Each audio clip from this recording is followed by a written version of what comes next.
दोस्तों नमस्कार, मैं हूं योगेश मिश्रा, व्यवसाय से एक एस्ट्रोलॉजर। मेरे सामने ये सवाल कई बार आया, कई लोगों ने सवाल किया कि हम ज्योतिष जो कि धर्म से जुड़ा हुआ है, इसे एक विज्ञान कैसे समझें। लोग कहते तो हैं कि ज्योतिष भी एक विज्ञान है, पर हम कैसे समझें इसे कि एक विज्ञान है। आप इस बारे में कुछ बताइए। तो आज हम इसी बात पर चर्चा करेंगे कि ज्योतिष ज्ञान होने के साथ साथ, धर्म होने के साथ साथ एक विज्ञान कैसे है। दोस्तों, आपने देखा होगा कई बार कि जैसे आप यहाँ से कश्मीर जाते हैं, अपनी कार से जाएं या बस से जाएं, तो आप देखते हैं कि रास्ते में पिलर लगे होते हैं, माइल पिलर, कि यहाँ से इतने किलोमीटर दूर, वहाँ से इतने किलोमीटर दूर। तो इसमें हमें दो बातें आसान हो जाती हैं। एक तो हम ये पता लग जाता है कि डिस्टेंस कितनी है। दूसरा, अगर हम अपनी स्पीड कैलकुलेट कर लें तो हमें ये भी पता चल जाता है कि हम कितनी देर में वहाँ पहुँच जाएंगे।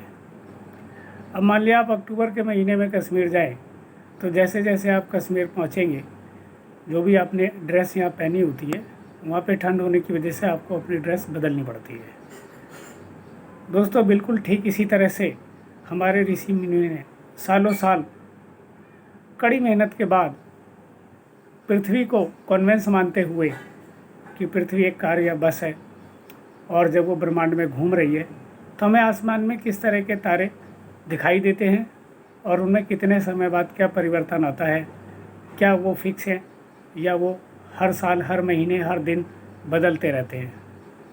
तो सालों साल इस अभ्यास को करने के बाद, ऐसी रिसर्च करने के बाद, उन्होंने कि उनका हमारे ऊपर क्या प्रभाव पड़ता है, उन्होंने वो दर्ज किया।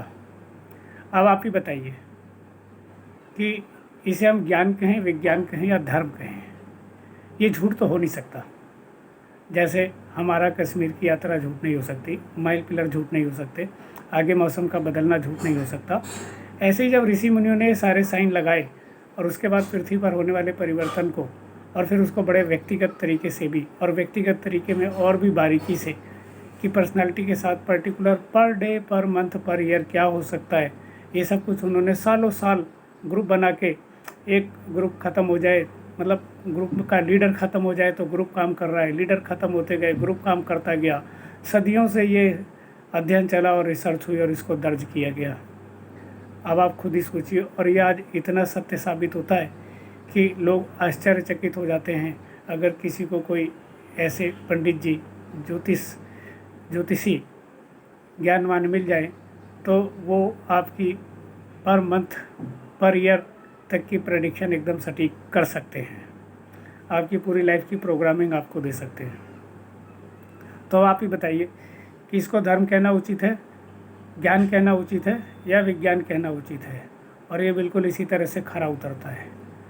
आज ऐसा बहुत बार होता है, मेरे पास भी बहुत पेशेंट आते हैं जो कहते हैं कि हमने वैद्य से, डॉक्टर से, एलोपैथी डॉक्टर से, होम्योपैथी डॉक्टर से बहुत इलाज कराया पर हम ठीक नहीं हुए। अब उसके कारण बहुत से भी हो सकते हैं। हम दवाई खा रहे हैं, परहेज नहीं कर रहे। हम दवाई खा रहे हैं, हमें ये भी नहीं पता कि क्या खाना चाहिए, क्या नहीं खाना चाहिए। मैं खुद आयुर्वेद में बहुत सारी जानकारी इसलिए रखता हूँ क्योंकि आयुर्वेद का संबंध ज्योतिष से बहुत गहरे है। तो मुझे खुद ही पता चल जाता है कि खाने में कितनी गलतियाँ हम रोज़ करते हैं। तो ये तो मैं कह ही रहा हूँ कि ऐसा बहुत बार होता है कि कोई डॉक्टर, कोई वैद्य किसी को ठीक ना कर पाए, तो इससे क्या वो विज्ञान गलत हो जाता है? बिल्कुल नहीं। विज्ञान अपनी जगह सत्य है। हम गलत हो सकते हैं, विज्ञान कभी गलत नहीं होता। डॉक्टर भी गलत नहीं हो सकता, उसे हमसे ज़्यादा कुछ तो पता है, तो हम उसको भी गलत नहीं कह सकते। हाँ ठीक है कि आपका ट्रीटमेंट नहीं हुआ वो बात अलग है, आपको लाभ नहीं मिला वो बात अलग है, पर ऐसे किसी को एकदम से गलत कह देना तो बड़ा सोचनीय विषय है। और पूरे सब्जेक्ट पर आँच उठा देना कि जी हमें समझ में ही नहीं आ रहा है कि धर्म है, ज्ञान है या विज्ञान है, ये तो और भी अजीब बात है।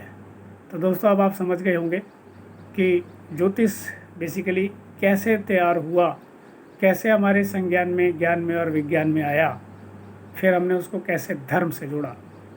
ये मैं अगली वीडियो में आपको स्पष्ट कर देता हूँ। धन्यवाद।